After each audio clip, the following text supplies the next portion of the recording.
السلام عليكم ورحمة الله وبركاته. بسم الله والحمد لله والصلاة والسلام على رسول الله. اللهم علمنا ما ينفعنا وانفعنا بما علمتنا، إنك أنت العليم الحكيم، وتب علينا واغفر لنا وارحمنا إنك أنت التواب الرحيم. أما بعد، ازيكم يا شباب أولى ثانوي؟ يا رب تكونوا بخير. النهاردة إن شاء الله هنبدأ في الفصل الثاني، ألا وهو الغلاف الجوي. فصلى على النبي وركز معايا. بسم الله الرحمن الرحيم. أولا كده يا شباب، إيه هو الغلاف الجوي ده؟ الغلاف الجوي ده هو عبارة عن خليط من الغازات. يعني إيه؟ هو عبارة عن شوية غازات محوطالي الكوكب. طيب، هل كل الكواكب عندها غلاف جوي؟ وايه لازمه الغلاف الجوي ده؟ يعني مثلا لو الارض اصبحت ما عندهاش غلاف جوي، ايه اللي هيحصل؟ طيب، وليه نروح بعيد؟ احنا عندنا كوكب عطارد ده ما عندوش غلاف جوي. كوكب عطارد ما عندوش غلاف جوي. طيب، احنا ممكن نقول ان الغلاف الجوي ده عامل زي اللبس اللي انت لابسه. هو بيعمل ايه الصبح؟ الغلاف الجوي ده بيمتص الحراره اللي جايه من الشمس، فبيخلي الجو يكون ايه؟ مش حر قوي.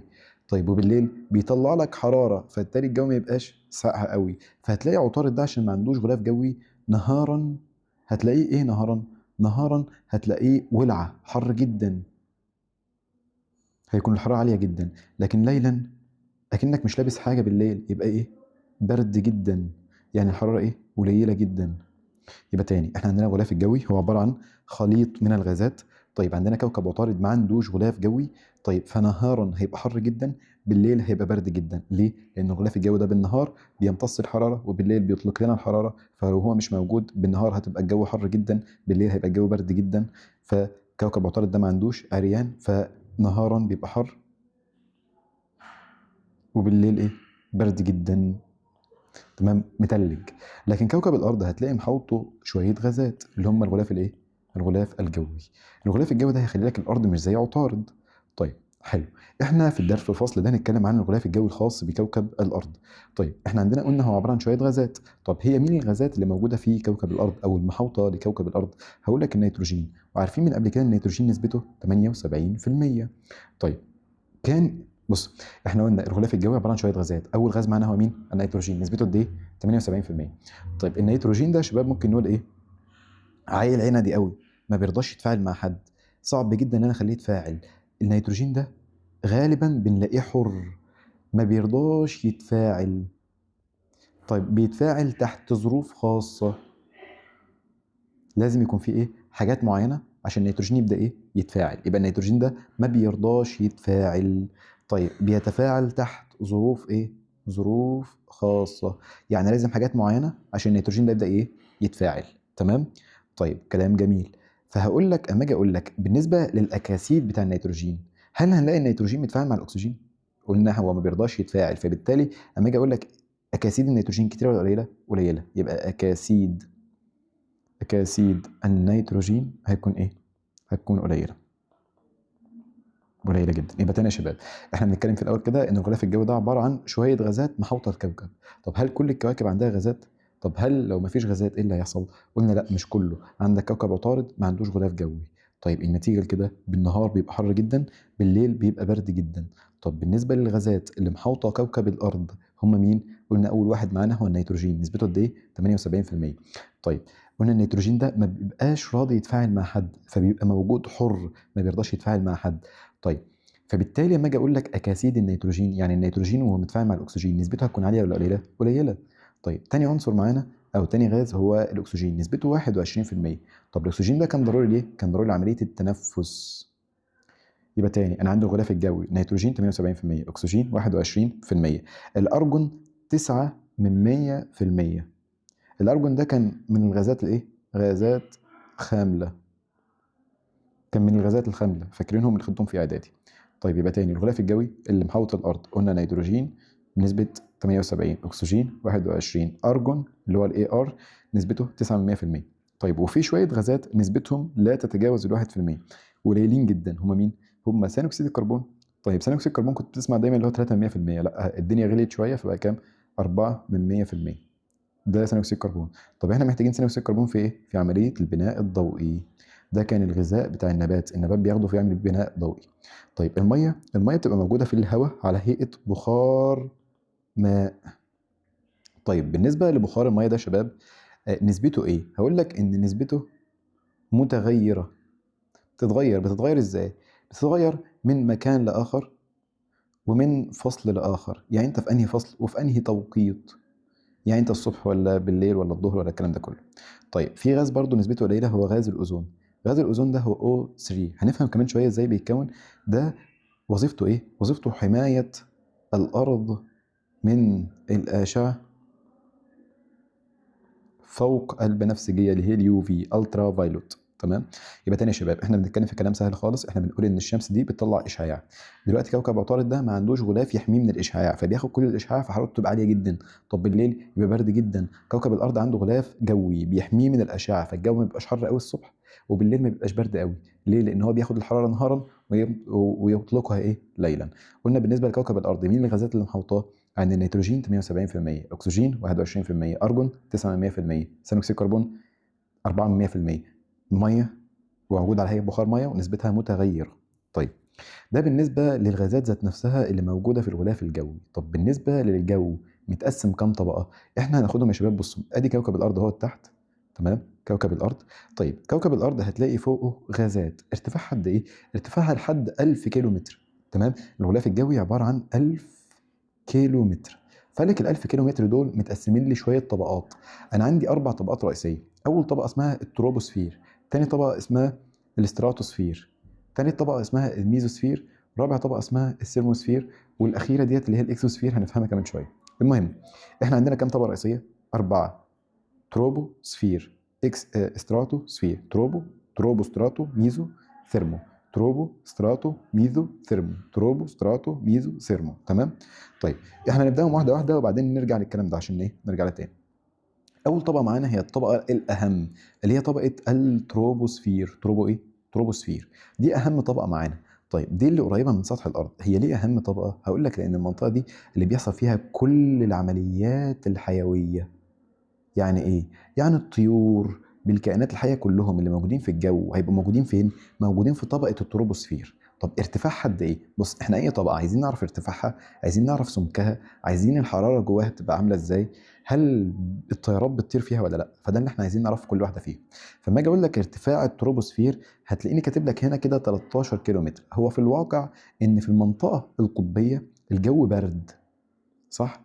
فالجو برد، فالغازات اما بيكون الجو برد بتقرب من بعضها بتنكمش، فبيبقى ارتفاعهم 8 كيلو متر. يبقى التروبوسفير في المناطق القطبيه ارتفاعها كام؟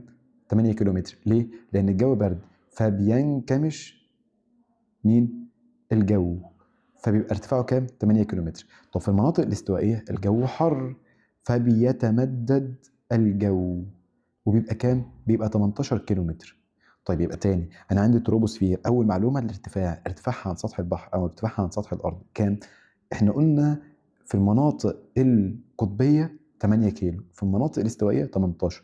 طب هات المتوسط كده، 8 زائد 18 على الاثنين يبقى 26 على الاثنين يطلع لك كام؟ 13 كيلو متر. يبقى ده المتوسط، متوسط ارتفاعها كام؟ 13 كيلو. طيب اقل حاجه في المناطق القطبيه كام؟ 8 كيلو. اكبر حاجه في المناطق الاستوائيه كام؟ 18 كيلو متر. ليه؟ لان في المناطق القطبيه الجو برد فالغازات منكمشه على بعضها، في المناطق الاستوائيه جو حر فالغازات منبعد عن ايه؟ او بتتمدد بعيد عن بعضها. طيب كده السمك بتاعها كام؟ السمك بتاعها 13 كيلو متر، ده المتوسط، ده السمك بتاعها اللي هو من اول هنا لحد هنا. تمام. طيب بيحدث بها احنا قلنا ايه؟ كل العمليات الحيويه. فنتيجه لكده هتلاقي معظم الغازات كلها موجوده في التروبوسفير. يعني بص اما نرجع للرسمه دي هتلاقي التروبوسفير دي 13 كيلو بس، الباقيين كلهم اكتر. بس عارف معظم الالف او معظم كتله الغلاف الجوي اغلبها موجود فين؟ في التروبوسفير. يعني مثلا لو قلت لك ان وزن الغلاف الجوي ده 1000 كيلو مثلا، 1000 كيلو جرام، ال 1000 كيلو جرام دول مثلا هتلاقي منهم 900 كيلو موجودين فين؟ في التروبوسفير. يعني التروبوسفير ديت فيها معظم الغازات. يبقى تاني يحدث بها كل العمليات الحيويه، ولان بيحصل فيها كل العمليات الحيويه هتلاقي معظم كتله الغلاف الجوي هنلاقيها فين؟ متواجده بها. هنلاقي ان معظم الهواء موجود فين؟ في التروبوسفير، على الرغم ان التروبوسفير 13 كيلو متر بس. تمام. طب الطيران، هل في طيارات بتطير لي في المنطقه دي؟ لا. ليه؟ هقول لك يا باشا. اصل بص احنا هناخد كمان معلومه كمان شويه. بص الاول كده مفيش طيران، مفيش طيارات بتطير فين؟ في منطقه التروبوسفير. طيب التروبوسفير دي هتلاقي في اخرها كده السحاب او السحب.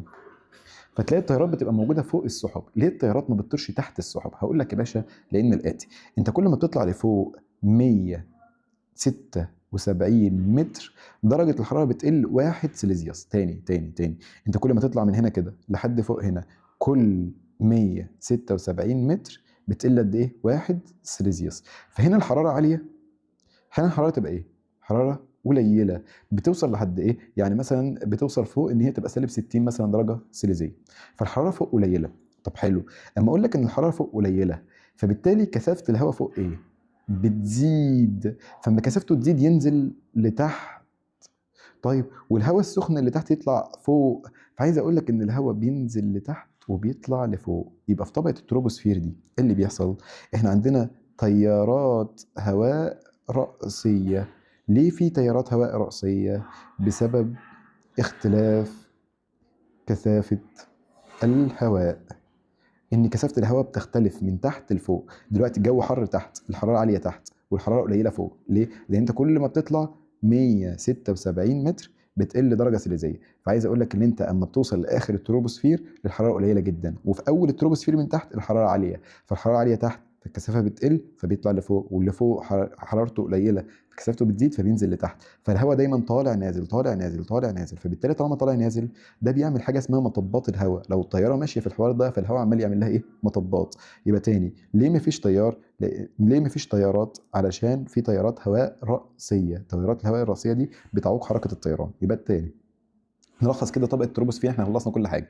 الارتفاع 8 كيلو متر في المناطق القطبيه، 18 كيلو متر في المناطق الاستوائيه. ليه؟ المناطق القطبيه الجو برد، الغاز مقرب من بعضه منكمش 8 كيلو بس. طيب بالنسبه للمناطق الاستوائيه قلنا الجو حر فالغازات متباعده عن بعضها، سمكها 13 كيلو متر. تمام. طيب بيحصل فيها ايه؟ كل العمليات الحيويه. فبالتالي هتلاقي معظم الغازات موجوده فين؟ موجوده، يعني النيتروجين موجود فين معظمه؟ هنا. الاكسجين هنا، وهكذا. طيب قلنا بيحصل فيها كل العمليات الحيويه. طب الطيران قلنا ما فيهاش طيارات. ليه؟ لان الهواء طالع نازل. ليه الهواء طالع نازل؟ قلنا لان الهواء اللي فوق الحراره قليله كثافته بتزيد فبينزل لتحت، والهواء اللي تحت حرارته عاليه فكثافته بتقل فبيطلع لفوق. ففي تيارات رأسيه دي بتعوق حركه الطيارات. طيب في بقى حته هنا مسائل عبيطه، بيجي يقول لك ايه؟ انت دلوقتي كل 176 متر هتقل كام سيليزيوس؟ 1 سيليزيوس. فبيجي يقول لك مثلا ايه؟ لو انت طلعت 1670 متر الحراره هتقل قد ايه؟ طيب صلى على النبي. في قانون بيقول لك ايه؟ التغير في الحراره اللي هو دلتا تي بتساوي الارتفاع اللي انت تطلعه على 167 متر. يعني ايه؟ يعني بيقول لك يا باشا بص، ده التغير في الحراره. سؤال عبيط خالص ما فيهوش اي حاجه. تعال المثال ده بيقول لك انت طلعت 106 100 1670، يعني ده الاتش، ده الارتفاع اللي انت طلعته من مستوى سطح البحر. طب حلو، احنا عندنا القانون دلتا تي اللي هو التغير في الحراره بيساوي اتش على 176. طب هي اتش بكام؟ 1670 على 106 وايه؟ انا كتبت الرقم ده غلط، بص ثانيه واحده. هنا كده تمام. طيب 1760 على 176 هيطلع لك كام؟ ب 10. يعني هي كده هتقل بايه؟ 10. انت عندك 1760 وانت عندك كل 176 سم، كل 176 متر بتقل درجه واحده. فانت طلعت 1760. فبالتالي كده انت هتقل قد ايه؟ هتقل 10. وانت عارف ان دلتا تي بتساوي تي 2 ناقص تي 1. طيب هي تي 1 قال لي بكام؟ قال لي ان تي 1 اللي هي عند سطح البحر 15. يبقى تاني ال 10 بتساوي تي 2 ناقص تي 1 اللي هي بكام؟ ب 15. يبقى انت كده حرارتك فوق كانت كام؟ حرارتك فوق انت هتقل بمقدار كام؟ 10. هتقل بمقدار كام؟ 10. فبالتالي انت كنت 15 يبقى درجه حرارتك هتفضل كام؟ يبقى تي 2 بتساوي 5 درجه سليزيوس. يبقى تاني يا شباب، تاني سؤال عبيط. دلوقتي انا بقول لك وانت عند سطح البحر وانت واقف هنا كده حماده واقف هنا، الحراره كام؟ 15. طيب هتطلع قد ايه؟ هتطلع 1700 وايه؟ و60. طيب انت عندك كل 176 متر، تمام؟ هتلاقي ايه؟ هتلاقيها بتقل 1 سيليزيوس. فدول كده 1760. يبقى اقسم على 176 يطلع لك هتقل 10 وهي كانت 15، يبقى هتبقى 5 درجه سيليزيه. تمام. ده كده بالنسبه مين؟ بالنسبه للتروبوسفير. تمام. طيب تاني حاجه الاستراتوسفير. بص، احنا قلنا التريبتوسفير فيها كائنات حيه اهي بيحصل فيها كل العمليات الحيويه، الهواء طالع نازل فبالتالي ما فيهاش طيران. تمام. طيب قلنا ارتفاعها قد ايه؟ 13 كيلو متر. طيب كل ما بنطلع لفوق، كل ما بنطلع لفوق 176 متر بتقل 1 سيليزيوس. تمام. ده ملخص التروبوسفير. تاني حاجه هنخش على الاستراتوسفير. استراتوسفير طيران. استراتوسفير اهم حاجه بتميزها ان بيحصل فيها ايه؟ الطيران. ارتفاعها قد ايه؟ هقول لك ارتفاعها، بص قدامي كده هتلاقيه 50 كيلو متر.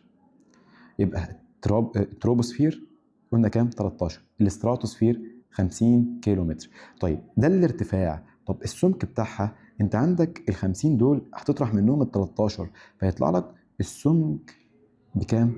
ب 37 كيلو متر. ده السمك. طب الطيران، انت تلاقيني راسم لك طياره بيحصل فيها طيران، الطيارات بتمشي فيها عادي. طيب ليه؟ هاجي اقول لك لان هنا بص، اما نيجي نتكلم على الحراره هتفهم احنا اللي كان بيخلي الهواء طالع نازل ان الحراره فوق عاليه، فوق قليله، وتحت عاليه، فالكثافه بتختلف، ففي تيارات هواء راسيه. طيب هنا احنا عندنا الحراره، بص، احنا قلنا هي 37 كيلو صح؟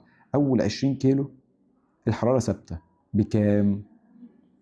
الحراره ثابته تقدر بسالب 60 درجه سيليزيه. مش احنا كنا قلنا هنا كده هتوصل لسالب 60؟ طيب قال لك من اول هنا لحد كمان 20 كيلو هتفضل زي ما هي ايه؟ سالب 60 سيليزيوس. طب في اخر 17 كيلو دول، ها، اخر 17 كيلو احنا دلوقتي اهوت هنا، بص من اول هنا لهنا سالب 60 سالب 60. طب اخر 17 كيلو، قال لك اخر 17 كيلو بترتفع درجة الحرارة من كام لكام؟ من سالب 60 اللي انت كنت واقف عندها حتى صفر سيليزيوس. يبقى تاني يا شباب، تاني تعال ما نجيب اول صورة كده. دلوقتي احنا الحرارة هنا كانت مثلا 15، هتوصل هنا كده عند اخر التروبوسفير سالب 60، لان احنا قلنا كل ما بنطلع لفوق 176 متر بتقل 1 سيليزيوس. طيب في الاستريبتوسفير قلنا، الاستراتوسفير قلنا هتنيها اول 20 كيلو، احنا قلنا الاستراتوسفير هي كام؟ هي 37. اول 20 كيلو هتفضل زي ما هي ايه؟ سالب 60. طيب اخر 20 كيلو دول دي هتزيد الحراره لحد الصفر. فبالتالي احنا اول حاجه كده من سطح الارض لحد اخر التروبوسفير الحراره ايه؟ بتقل. من اول التروبوسفير لحد اول 20 كيلو في الاستراتوسفير الحراره ثابته. تمام. طيب بعد كده اخر 17 كيلو في الاستراتوسفير الحراره ايه؟ بتزيد. تمام. طيب يبقى تاني الاستراتوسفير اهي، احنا قلنا الاستراتوسفير ارتفاعها قد ايه؟ 50. طب السمك بتاعها قد ايه؟ من اول ال 13 لحد ال 50 يطلع لك 37 كيلو متر. تمام. طيب قال لك بتميزها حاجه كمان، ان في حاجه اسمها طبقه الاوزون. طبقه الاوزون ديت من عند الارتفاع 10 كيلو لحد الارتفاع 55 كيلو. طبقه الاوزون من عند ال 10 كيلو متر، من عند 10 كيلو متر فوق سطح البحر لحد 55 كيلو متر. يعني هي معظمها موجود فين؟ موجوده في طبقه الاستراتوسفير. طيب هي كده سمكها قد ايه؟ سمكها 45 كيلو متر. دي طبقه مين؟ طبقه الاوزون. يبقى طبقه الاوزون سمكها قد ايه؟ 45 كيلو متر. طيب دورها ايه؟ دورها حمايه الارض من الاشعه ايه؟ من الفوق بنفسجيه. معلش انا عارف ان الدرس فيه رغي كتير بس هو كلام سهل يعني. اما اجي اقول لك الاشعه الفوق بنفسجيه اللي هي اليو في، بص هي بتيجي تعمل ايه في المنطقه دي؟ بتخبط في الاكسجين فتفكه لاكسجينه واكسجين. كلام حلو. تروح الاكسجين دي تتجوز مع اكسجين تاني وتكون لك O3 اللي هو الاوزون. ده اللي بيحصل يا شباب، ان الاشعه فوق بنفسجيه بتخبط في جزيء الاكسجين تفكه الى اكسجين واكسجين، الاكسجين ده يتحد مع الاو2 ويكون لي O3 اللي هي طبقه الايه؟ طبقه الاوزون. تاني يا شباب عشان ما تتلخبطوش، تاني الكلام سهل. احنا دلوقتي قلنا الحراره هنا بتقل، بعد كده ثابته، بعد كده بتزيد. يبقى حراره تروبوسفير تقل كل 176 بتقل بمقدار واحد. طيب الاستراتوسفير ثابته في اول 20، بعد كده اخر 17 بتزيد لحد ما توصل للايه؟ للصفر. تمام. طيب قلنا الاستراتوسفير فيها طبقه في النص هنا كده اسمها الايه؟ الاوزون. الاوزون هنا كده من اول هنا كده لحد هنا. منين؟ من اول 10 كيلو لحد 55 كيلو. يبقى هي سمكها قد ايه؟ 45 كيلو متر. يبقى تاني نراجع كده يا شباب. التروبوسفير ما فيهاش طيران، فيها كل العمليات الحيويه، سمكها 13 كيلو متر. تمام. طيب الحراره فيها بتقل كل 176 ايه متر. طيب الاستراتوسفير فيها طيران، لان ما فيهاش تيارات رأسيه. ليه ما فيهاش تيارات رأسيه؟ لان الحراره فيها ايه ثابته، فبالتالي ما فيهاش تيارات ايه رأسيه. تمام. طيب بعد كده الميزوسفير.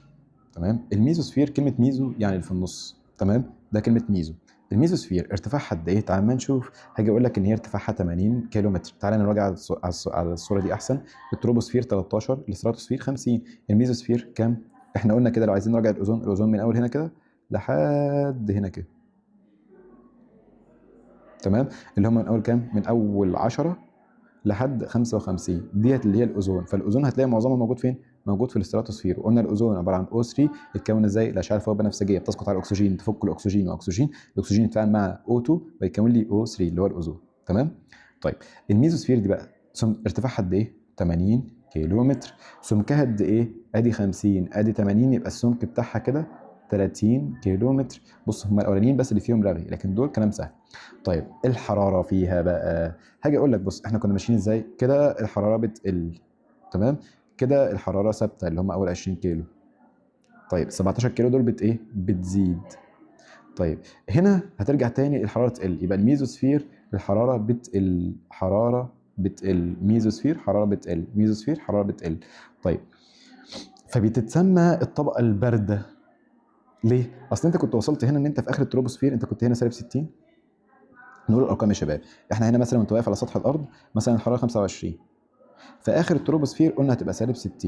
طيب اول شويه في الاستراتوسفير اللي هم 20 كيلو -60، قلنا في اخر الاستراتوسفير هتزيد لحد ما توصل لكام؟ للصفر. صح؟ صفر درجه سليزيوس. تمام. ماشي. طيب في الميزوسفير هتقل لحد ما توصل -90 سليزيوس. يبقى تاني انا عندي بص ممكن نقول ازاي؟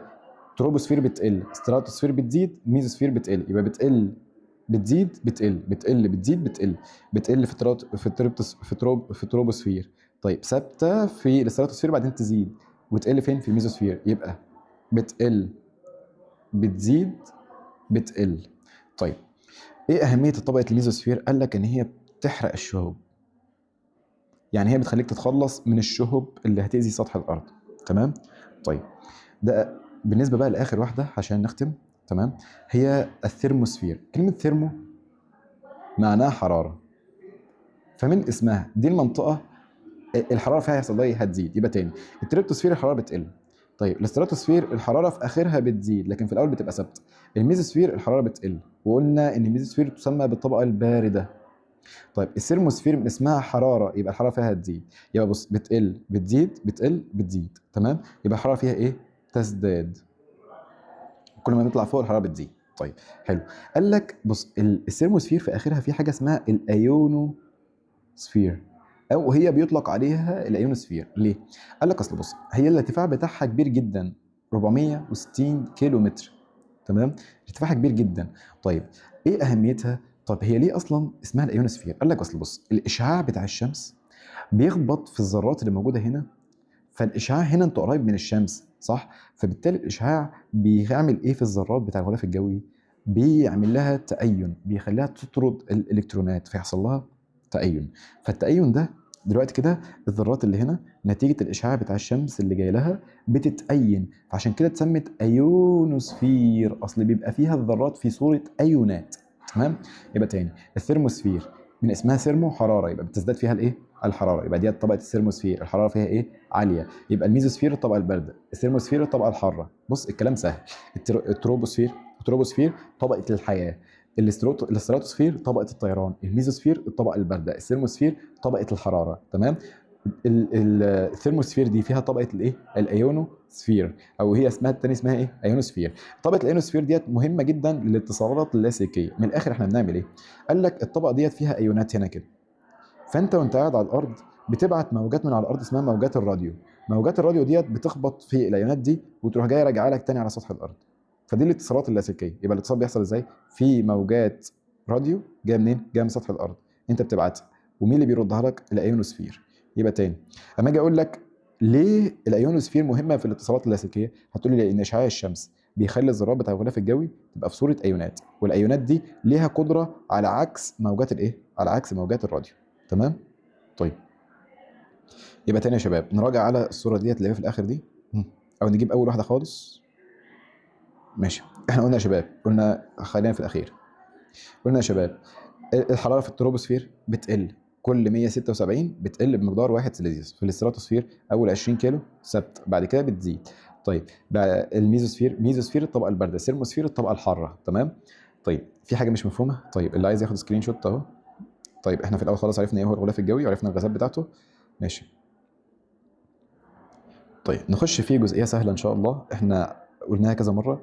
اما اجي اقول لك ايه هو الضغط الجوي، الضغط الجوي هو وزن عمود الهواء. يعني لو حماده ده واقف هنا كده، فالضغط الجوي عليه هو وزن عمود الهواء اللي فوق. كنا بنجيب الهواء اللي فوق ده نوزنه، مش بنعمل كده يعني، بس هو وزن ايه؟ وزن عمود الايه؟ الهواء. يعني انت اللي ضاغط عليك، الهواء ضاغط عليك ازاي؟ من خلال وزن الايه؟ وزن الهواء. طيب المهم بقى هي وحدات قياس الضغط الجوي، احنا خدنا منهم شويه حاجات. طب تعالى اقول لك احنا بنقيسه ازاي. صلوا على النبي. هو دلوقتي انا جبت حله اهي، الحله ديت مليتها زئبق، ده زئبق، ده كده ايه؟ ده كده زئبق. وبعدين جبت انبوبه اختبار وحطيت فيها زئبق، وبعدين قلبتها في قلب الحله دي. طيب اسالك بقى حاجه، بص، هو مين اللي ضغط على الزئبق ده؟ الجو صح؟ يعني ده البي اي، يعني اللي ضغط هنا كده ده البي اي صح؟ طيب واللي ضغط هنا كده، لما اقول لك النقطه دي والنقطه دي الضغط عندهم ماله؟ هتقول لي متساوي. اه صح، يعني اللي ضغط لي على النقطه دي بيساوي اللي ضغط على النقطه دي. طب هو مين اللي ضغط على النقطه دي؟ البي اي. النقطه دي البي اي صح؟ طب هو مين اللي ضغط على النقطه دي؟ هتقول لي الزئبق اللي فوقها صح؟ النقطه الف والنقطه ب. الضغط عند الف بيساوي الضغط عند ب. الضغط عند الف بيساوي الضغط عند ايه؟ ب. طب الضغط عند الف ده هو مين؟ هو الضغط الجوي. طب الضغط عند ب هو مين؟ ده وزن الزئبق اللي فوقها صح؟ طب الزئبق اللي فوق ده اما جينا نقيس وزنه لقيناه ان هو عباره عن 76 سنتيمتر زئبق، الزئبق اللي هو اتش جي. يبقى تاني، الضغط الجوي ليه وحدة قياس تانية اللي هو ايه؟ بيكافئ قد ايه؟ بيكافئ ضغط يساوي 76 سنتيمتر ايه؟ زئبق. يبقى تاني الضغط الجوي بي ايه اللي عند النقطة ايه اللي مأثر على النقطة ألف هو بي ايه. طب اللي مأثر على النقطة ب هو وزن الزئبق اللي فوقها ده. اما جينا نقيس الزئبق اللي فوقها لقيناها 76% 76 سنتيمتر ايه؟ زئبق. فقال لك بص، يبقى وحدة قياس الضغط الجوي 1 اي تي ام بيساوي، الواحد اي تي ام بيساوي 76 سنتيمتر زئبق. طب هما ال 76 سم دول يعني كام ملي؟ احنا السنتي في 10 ملي، يبقى بيساوي 760 ملي زئبق. طيب هو السنتي في كام متر؟ لا احنا عشان سنتي المتر بنقسم على 100، يبقى بيساوي 76 من 100 متر زئبق. ده كله بيساوي 1 اي تي ام. يبقى تاني، الواحد اي تي ام بيساوي كام سنتي زئبق؟ 76 سنتيمتر زئبق. يعني انا لو معايا جو طوله 1000 كيلو بيساوي قد ايه زئبق كوزن او كتأثير او كضغط؟ 76 سم. طيب ال 76 سم دول كام ملي؟ 760 ملي. طب كام متر؟ قلنا كام؟ 76 من 100 متر زئبق صح؟ طيب فده كده اول وحدات قياس اهي. طب في وحدات قياس ثانيه، احنا عارفين ان الواحد اي تي ام بيساوي 1.13 من 1000 باور. الواحد اي تي ام بيساوي 1.13 من 1000 في 10 اس 5 باسكال. الواحد اي تي ام بيساوي 1.13 من 1000 في 10 اس 5 نيوتن على المتر مربع. واحد اي تي ام بيساوي 1013 ملي بار، هو بيساوي 1.13 من 1000 بار. طيب يبقى بيساوي كام ملي بار؟ 1013 صح؟ طب احنا عندنا مسائل، اما يجي يقول لي الخمسه اي تي ام بكام سنتيمتر زئبق؟ طب حلو، احنا هنعمل الاتي، انت هتحفظ لي دول صم حفظ. 76 سنتيمتر زئبق، 760 مللي، 76 من 100، يبقى بص 76 سنتي، 76 من 100 متر. طيب 760 مللي او حاجه ثانيه اسمها طور تمام. طيب واحد اي تي ام بيساوي 1.13 من 1000 بار تمام، بيساوي 1.13 من 1000 10 اس 5 باسكال. اما يجي يقول لي 5 اي تي ام بكام سنتيمتر زئبق؟ طب نرجع كده، هو الواحد اي تي ام بيساوي كام سنتيمتر زئبق؟ هناك فوق كده واحد بيساوي 76 سنتيمتر زئبق صح؟ طب حلو، انت عندك ده اكس المجهول صح؟ يبقى طرفين هنعمل مقص تمام، اكس هيساوي ده في ده اللي هو 5 في 76 على ايه اللي قصاد الاكس؟ واحد صح؟ هيساوي وتطلع الناتج، يبقى اكس دي هتساوي كذا. طيب السؤال اللي بعده هو كلام سهل بس هو في فهم يعني. طيب بيقول لي مين؟ بيقول لي 50 نيوتن على المتر المربع. طب حلو، تعالى كده نشوف. احنا عندنا ال 50 نيوتن 50 ملي متر زئبق. هو احنا عندنا ال 760 ملي متر زئبق، تمام، بيساوي كام نيوتن على المتر المربع؟ طب تعالى نشوف. هو ال 760 ملي متر زئبق ده 1 اي تي ام، بيساوي كام نيوتن على المتر المربع؟ بيساوي 1 و13 من 1000 10 اس 5. ده اللي هو 1 اي تي ام بيساوي 1 و13 من 1000 في 10 اس 5 نيوتن على المتر المربع.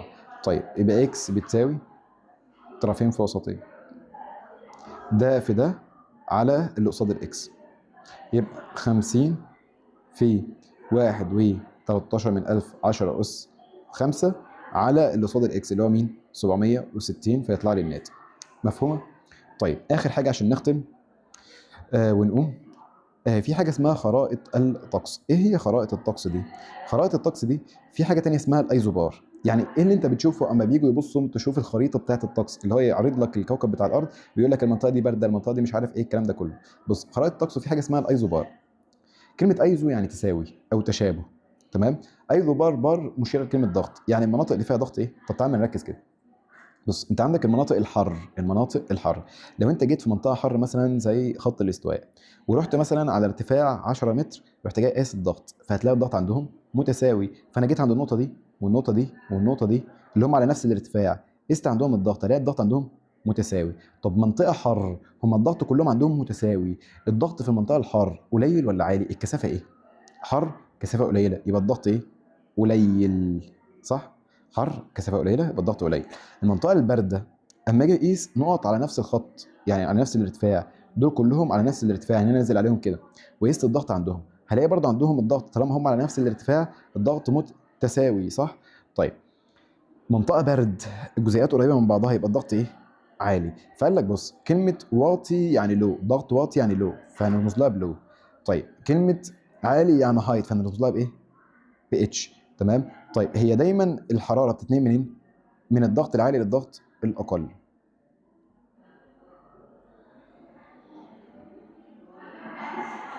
يبقى تاني يا شباب، المنطقه الحر الضغط فيها قليل، المنطقه البرد الضغط فيها عالي، فالحراره هتنتقل منين؟ او الهواء هينتقل منين؟ تيارات الهواء الافقيه. يعني مثلا اما اجي اقول لك بقى ايه الهواء بيتنقل منين؟ لو ده القطب وده القطب وده خط الاستواء، الهواء يتنقل منين؟ القطب ده بارد، فبالتالي الضغط فيه عالي، الضغط فيه عالي. ده خط الاستواء حر، يبقى الضغط فيه لو، صح؟ هي بتيجي من الضغط العالي للضغط الايه؟ القليل، فتلاقيها ماشيه كده ماشيه كده. فاهمني؟ تمام. بس نراجع كده سريعا. احنا عرفنا ايه؟ عرفنا ايه هو الغلاف الجوي، عرفنا ان هو غازات، عرفناهم، تمام. بعد كده عرفنا اهميته، بعد كده خدنا التروبوسفير، ستراتوسفير، ميزوسفير، ثيرموسفير. طيب وقلنا الثيرموسفير ديت فيها الايونوسفير. نراجع على دي كده: تروبوسفير بتاعت الحياه، ستراتوسفير بتاعت الطيران، ميزوسفير الطبقه البارده، ثيرموسفير الطبقه الحاره اللي فيها الايونات، الايونات دي اللي بتعكس لي موجات الراديو فنعمل موجات لاسلكيه.